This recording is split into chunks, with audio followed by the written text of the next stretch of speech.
Assalomu alaykum hurmatli televizor ko'ruvchilar. Uyg'ur televiziyasining kundalik xabarlarini ko'rishinglarni qarshi olamiz. Amerika Avam palatasining raisi Nancy Pelosi Xitoyning kishilik huquq tafsirchilikleri javobgarlik tortilishi kerak dedi. Harvard va Boston universitetlaridagi 3 kishi Xitoyga josuslik qilish bilan ayblandi. Xalqaro jamiyat Amerikaning O'rta Sharq tinchlik planiga norozilik bildirmoqda. Yamanning Hudayda shahri ofat rayoni deb e'lon qilindi. Tövende diqqatlar xabarlarimizdan tafsili mazmunlarda bo'lsin. Amerika Avam palata raisi Nancy Pelosi 28 yanvar kuni Avam palatasining yig'inida nutq so'zlab, Xitoyning Uyg'ur qatorli xalqlarni nishon qilgan kishilik huquqni dafsanda qilish qilmishining javobgarlik tortilishi kerakligini bildirgan. Nancy Pelosi shu kuni Avam palatasining 4331-nomerlik 2020-yillik Tibet siyosati va Tibetni qo'llash qonun loyihasi ovoz qo'yilganda bu so'zlarni qilgan. Mazkur qonun loyihasi 28 yanvar 392 ovozning qo'llashi bilan ma'qullangan bo'lib, uningda Dalay Lama o'lsa, uning izbosarini Tibetlarning o'zi saylash, uningga qo'l tiqqan Xitoy amaldorlariga embargo yurgizish qatorliqlar talab qilingan. Nancy Pelosi Avam palatasida qilgan so'zida, Amerika Davlat Majlisi Xitoyning kishilik huquqini qo'llash jihatidagi nurg'un qilmishlarini, jumladan uning Uyg'urlarni o'z ichiga olgan nurg'un xalqlarni nishon qilishdagi afsuslanarli qilmishlarini javobgarlik tortish kerak. Buningda hozir Mikkol va Robio apandilarning o'rtaq tirishchanligi bizning aktiv qo'llashimizga erishib keldi. Uyg'urlar majburiy qisirlashtirish, keng ko'lamli tutqun qilishdek qo'rqinchli kishilik huquq tafsirchiligiga uchirmoqda. Millionlagan kishining ta'qiblanishidek bu ahvol biz so'zlayotgan hozirning o'zida yuz bermoqda degan. U bu so'zlarni dunyo taratqullarining diqqati Xitoyning Wuhan shahrida tarqalgan koronavirusga markazlashib, lager masalasi bir oz besiqib qolgandek bir ahvolda ta'kidlagan. Nancy Pelosi yana atalmış Uyg'ur Abnum rayonlik partikomining sekretari Chin Chuangoni tilga olib, biz shuni bilamiz.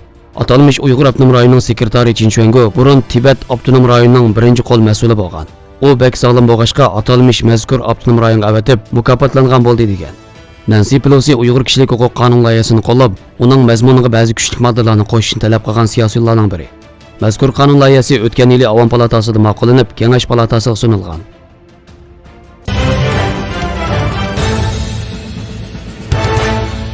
Amerika hukumati Harvard universitetining bir professori bilan Boston universiteti va Bostondagi bir meditsina tadqiqot markazida ishlaydigan ikki Xitoy tadqiqotchini Xitoy uchun josuslik qilish bilan ayblagan. Reuters agentligining xabar qilishicha, Amerikaning Massachusetts shtatidagi rayonlik federatsiya taftishi 28 yanvar kuni bu kishilarni Xitoy hukumati bilan bo'lgan aloqasida yolg'onchilik qilish bilan ayblagan. Bu uch kishining biri professor Charles Lieber bo'lib, u Harvard universiteti ximiya va bioximiya fakultetining mudiri ekan. Növbətdə Amerika təftiş əməldari professor Lieberni Xitaydan pul alğanlığı, onun 1000 talant programmasına qatnaşqan bolsa-mı, onu yushirib, yolg'onchilik qilganligini aybligan.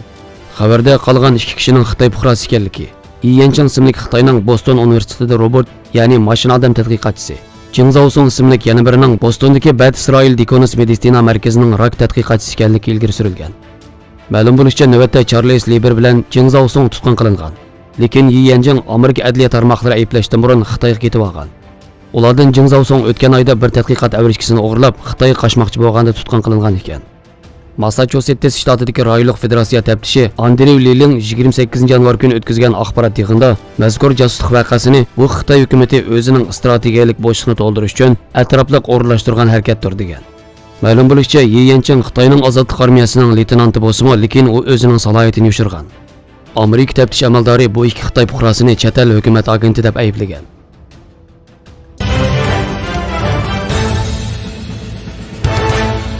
Amerika Qo'shma Shtatlar prezidenti Donald Trumpning 28 yanvar e'lon qilgan Falastinni yo'qotib tashlaydigan O'rta Sharq tinchlik planiga bir qator davlat, tashkilot va shaxslar norozilik bildirdi. Iordaniya tashqi ishlar ministrligi Falastinning parchalanishiga sabab bo'lgan tinchlik planiga qarshi ekanligini, poytaxti Sharq Quddus bo'lgan Falastin davlatining qurilishini cho'rlaydigan ikki davlatlik hal qilish chorasining masalani hal qilishning birdan-bir yo'li ekanligini bildirdi. Amerikalik Demokratik qanot parlament a'zosi Chris Murphy bo'lsa, atalmış tinchlik plani deb atagan Falastinni parchalashni nishon qilgan planning tinchlik musofasini uzun yil orqaga surib yetadiganligini aytib ogohlantirdi. Rossiyaning bu vaqtdagi bayonotida Prezident Vladimir Putinning O'rta Sharq va Afrika ishlariga mas'ul alohida vakili Mikhail Bogdanov e'lon qildi.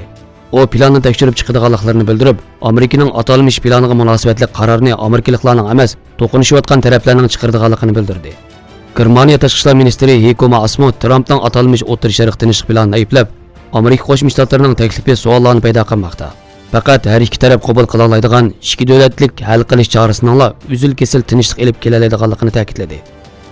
Birleşken Devletler Teşkilatı Baş Katiplik İşxanası bayonotida Baş Katip Antonio Guterresning Trumpning atalmış O'rta Sharq tinchlik planiga norozilik bildirganligi Birleşken Devletler Teşkilatı qarorlari, xalqaro qonun, ikki taraf kelishimlari va 1967-yili chegaralari doirasida tinchlik ichida yonma-yon yashaydigan ikki davlatlik hal qilish chorasi asosida Falastinliklar va Isroilliklarning masalasini hal qilish tirishchanliklarini qo'llaydiganligini eskartilgan bayonotda Birleşken Devletler Teşkilatı'nın ikki davlatlik hal qilish chorasiga doir pozitsiyasi yıllardan buyon Xavfsizlik Kengashi va Umumiy Kengashining qarorlari orqali izohlanmoqdadir degan iboralarga o'rin berildi. Yevropa Ittifoqi tashqi munosabat va xavfsizlik siyosatlari oliy vakili Josep Borrell Falastin va Isroilning yo'lliq talablarini qondiradigan ikki davlatlik hal qilish chorasining ahamiyatini ta'kidlab, Trumpning atalmış O'rta Sharq tinchlik plani to'g'risida so'zlash uchun 1 fevral kuni ministrlar darajalik jiddiy yig'in chaqirishni qaror qildi.